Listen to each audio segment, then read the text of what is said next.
Assalamualaikum warahmatullahi wabarakatuh.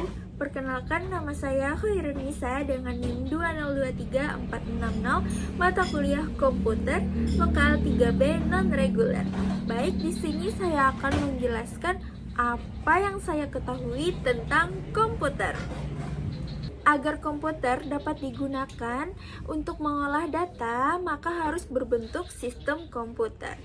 Agar efek tersebut bisa menghasilkan informasi, 3 elemen dari sistem komputer yaitu hardware, software, dan brainware.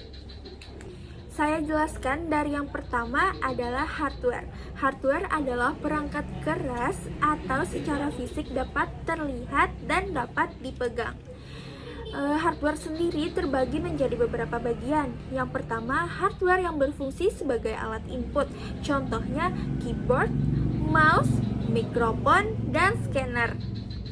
Yang kedua, hardware yang berfungsi sebagai alat proses. Contohnya RAM, CPU, chipset, dan prosesor. Sebenarnya ada beberapa juga yang termasuk dalam kategori alat proses, tapi yang saya cantumkan ini sebagian saja.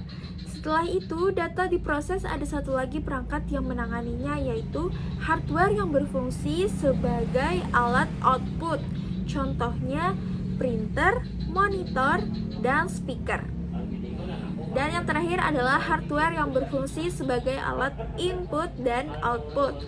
Selain dapat digunakan sebagai untuk input, perangkat ini juga bisa digunakan alat output. Contohnya hard disk, flash disk, dan VCD atau DVD.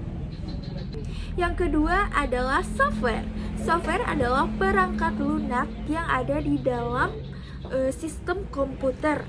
Contohnya sistem operasi, program yang dasar diperlukan oleh komputer untuk mengendalikan dan mengkoordinasikan seluruh aktivitas komputer. Yang kedua adalah aplikasi, program yang diperlukan komputer setelah operating system untuk melaksanakan sesuatu pekerjaan tertentu. Dan yang ketiga adalah bahasa pemrograman, yang merupakan kumpulan dari bahasa yang digunakan dalam membuat program atau aplikasi. Dan yang terakhir adalah brainware.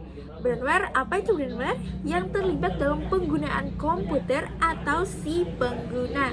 Untuk brainware ada beberapa bagian. Yang pertama adalah operator, programmer, computer engineer, contohnya teknisi laptop atau teknisi jaringan, dan yang terakhir sistem analis. Ketiga ini merupakan elemen dari komputer yang harus saling berhubungan.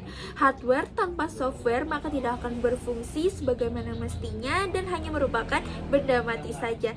Sedangkan hardware yang sudah didukung oleh software tidak akan berfungsi jika tidak ada seorang brainware yang mengoperasikan perangkat tersebut.